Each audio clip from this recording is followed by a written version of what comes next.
Hello, ladies and gentlemen. My name is Phay, and welcome to the channel. So, why do bees have sticky hair?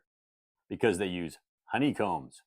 Today, we're taking a look at the solo game 20 Strong from Chip Theory Games.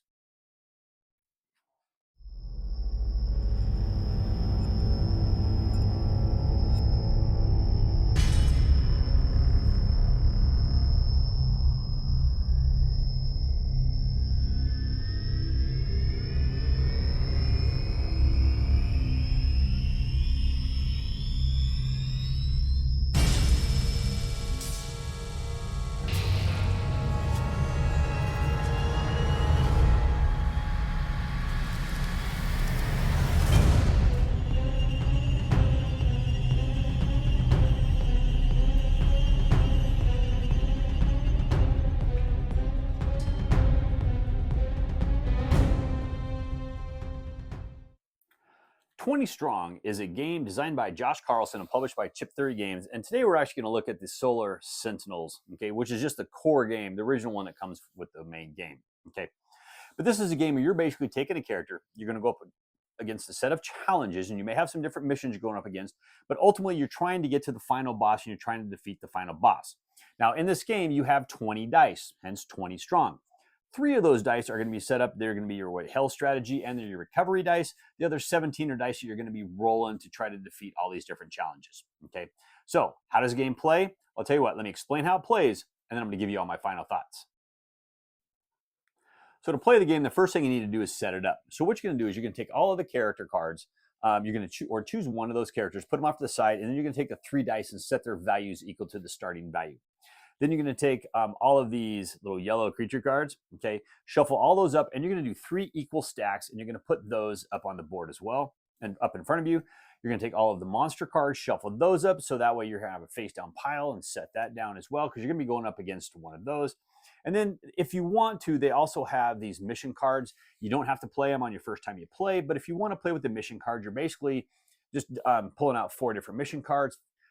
Remember the order, keep them in the order that you draw them down. You can choose one not to do, okay, but you're picking 3 of those and you have to complete those in that particular order. Now, you can during the game choose not to complete one, which is going to basically add 1 more skull to the boss, which we'll cover that in just a little bit, but those are just challenges to get you to the end game a little bit sooner, okay. But how the game is going to play is you're going to start off and you're going to have your 3 different decks of the creatures you're going to face, and you're going to flip them all face up. Now, if any of them have the border on them that's going to that makes them mandatory, you have to go up against those. Otherwise, you get to pick which one you're going to go up against. Now, the one that you go up against, what you're going to do is you're going to be able to roll dice, and you can choose how many dice you want to roll. Just got to take in mind your strategy, which means how many times you can re-roll dice, and also you take into consideration what your recovery is as well, because that's how many dice you're going to get back opposed to how many you're going to lose. Okay, so you roll the dice, and what you're looking for is you're looking for a number of successful hits equal to whatever the creature's health is. All right, now there are a critical side on every one of these dice. If you happen to get the critical, it's still 1 dice damage, but the critical will do 2 points of damage for that one particular dice. All right, so you're moving the dice over to them and you're just basically trying to defeat them. All right, once you defeat them, you can put them as a reward down in your area. Some of them are going to have instant effects, which means you just instantly get that effect, and that's good. Otherwise, it goes down in your play area. Now, you do have a strategy number. It's the middle number on your character. The strategy number equals how many times you can re-roll dice, or how many times you can roll dice and do the strategy phase. But it also means how many items that you can actually have as well. So the higher that number goes, the easier it's going to be to try to be able to defeat things, but also the more you can actually go through your dice as well, because you're constantly redoing the strategy phase. All right. So hopefully you're going to be able to get dice or effects or abilities are going to allow you to be able to recover some of those dice. But once everything's done, okay, and you finish with your particular turn, then what you're going to be able to do is you're going to put the creature off to the side. If he's defeated, if he's not defeated, you take his damage. You're going to lower your health. If your health ever hits 0, you're going to die, so don't let that happen.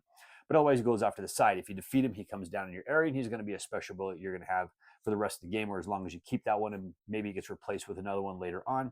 You're going to exhaust all of the dice that you used, but then you're going to look at the recovery number, and that's going to allow you to take a couple dice and bring them back. Now, if you look at the dice, all of the dice have X number of hits on them. So like the yellow dice, for example, okay, you'll see all the dice, they have a little circle on them, but they're going to have little tabs on them. So the yellow dice has 2 tabs, which means only 2 of the sides of that dice happen to be hits. One's a regular and one's a critical. The green are going to have 3. What is it? The blue have 4. The purple have 5. And the red is always going to hit with one side being a crit. Okay, so you're probably always going to be trying to bring those dice back. But then again, there's some characters or some monsters you're going to go up against in this game that maybe blue dice don't affect them. So you don't want the blue dice. You have to use the yellow. Or you have characters that say, you know what? If you're going against a level 2 creature, I'm going to allow you to choose those misses on those yellow dice, and we're going to convert those into hits. So you got to play your character the way he's going to play. But anyways, you're going to keep doing that, and you're going to keep going through those decks. All right, now when you flip over a card, when you go up against a card, if it has a little skull on it, that means you have to bring more down, so you bring them in. But at the beginning of your turn, if any one of those decks is depleted, and if you're playing with the missions, if you've completed all your missions, okay, or if you're not playing with missions, just once you complete one of those decks, at that point you can attempt to go after the boss if you want, if you feel that you're strong enough to do them. Maybe you revealed them, maybe you haven't. But otherwise, you're going to reveal that boss, and the boss is probably usually going to bring in more creatures with him. But you just need to basically keep attacking. Sometimes you got to attack the creature. Sometimes you have to attack the. You can attack the boss in general. It just depends on how that particular boss comes out. But if you can manage to hold on at least enough dice to be able to attack the boss, not lose all of your health, defeat the boss, you win 20 strong. Solar Sentinels. All right, folks, there you go. That was a really high level how to play this game. There's really, in my book, there's a lot going on in this game. For a small box game, you put it on a table, there is some serious depth to this game, and it is cool. There is some thinking going on. It's a 30 to 40 minute game to play. Sometimes I take even longer to play that game because you're trying to figure out what to go up against, which monsters, which characters, how you're going to be able to do everything, how you're going to deal with your recovery dice, how you're going to deal with all your different skill cards you have. Oh, so much going on in this game. It is absolutely fantastic, and I love this game. It's a solo-only game, and that's kind of cool. I like having those solo-only games because sometimes I find them to be a lot better solo gameplay than some of these 2, 3, or 4-player games that have a solo mode, okay? These ones are strictly designed for this. So, and especially when they're fast like this, that's what I really like. I can sit down and I can watch a football game or something like that, and I can put this on the table, and I can play it, and I can have a lot of fun. This is small enough I can pack it with me on my motorcycle trips, if I'm in a hotel room, if I'm in a tent. It doesn't really matter. I can put this thing out and I can play it. I just need to take a little dice tray. But the nice thing is this box comes apart, and that's a little dice tray right there if you need it. Everything I need is right there in this box if I just want to take one pack. Now, the cool thing about this game is there's also a bunch of expansions. There's the the Tanglewoods expansion. There's the Too Many Bones. I know there's a Cloudspire one that came out. I have everything for this game except for the Cloudspire. The Cloudspire is on order. I just haven't received it yet. I bought it after the Kickstarter. I forgot to include it on my Cloudspire Kickstarter stuff, so I had to buy it after the fact. Now I'll pay a little more shipping, but I'm eventually going to get it. So I will have everything for the game, which makes it really nice for me. Okay. Now, one of the cool things too is they do have this nice little spin dial here. Okay, and I do like this, and this is good for tracking things because sometimes you need to defeat X number of monsters. You can use it for this. It's got a color symbol on the backside because that may be come into effect as well. Different colors do different things or whatever. It's really, really nice. Now, I splurged. I bought the nice metal one. Okay, so I have both of these. I'll tell you what, the quality of this thing is heavy, and this thing is nice. I love this one. This one is absolutely fantastic, and I will use that one every time over this other little plastic one. Now, don't get me wrong. I do like this one as well. This is great quality. That metal one is just, I just really, really like it. But the thing with this game that I really like is the variety. There is so much going on in this game. Now, these mission cards, there is this stack of these mission cards. You don't know the order they're going to come out when you're playing them. You have to take 3 of them. So there's enough of them you're going to keep seeing every time you play. You'll probably see 1 or 2 whenever you pull them out, but you're never going to see them the same. You're never going to see them in the same order. And that order they come out can be really critical because you have to complete one before you can complete the other one. And even when you complete one, the next one may say, hey, you know what, defeat X number of monsters. Well, you know what? You didn't even start working on that one until you defeat the other one. So now at that point, once it's revealed, now you have to start working on that one. So you have to take those into consideration, and that really changes up the gameplay because now you have to really focus on those mission cards. It's really cool.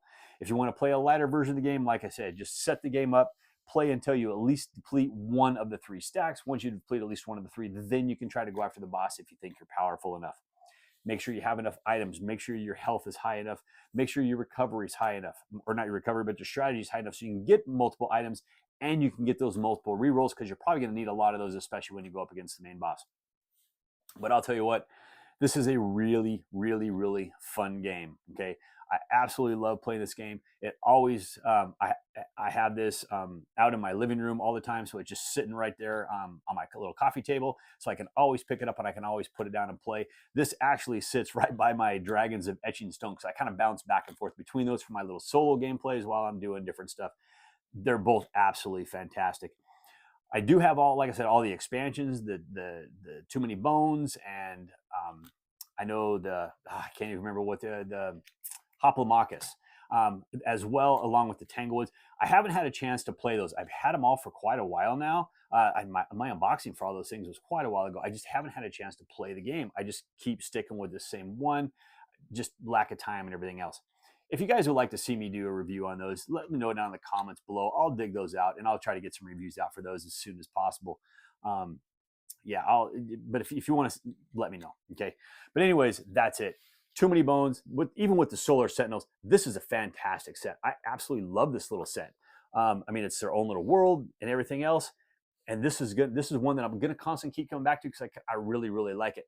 But I think if you like solo games and, there's a lot of luck to this game, that dice rolling, dice hate me. They really are shining in this game. It's really hard for me to try to get numbers on this game. But if you like that luck-driven solo only, it's kind of a push your luck is how many dice you're going to roll and everything else. I think you're going to really dig this game, and I think it's absolutely fantastic. And I will always keep this thing in my collection just because of that. And that is 20 strong, absolutely fantastic. Well, thank you once again for joining me today. As always, I please ask you to like this video on YouTube, Board Game Geek, Facebook, or even on X. Please leave me a comment on any one of those platforms, and I'll get to those comments just as soon as I can. And also, folks, if you like the videos I do here, if you haven't done so already, I humbly ask you to click on that subscription button. It really helps me out a lot. And even click on that bell and be notified when I drop new videos. And also, if you like the videos I do here, I also post videos over on the Discriminating Gamers channel. Over there, we'll do some unboxing, some reviews, and some playthroughs. I'll leave a link to Cody's channel down in the details below. So why couldn't the leopard play hide and seek? He was always spotted.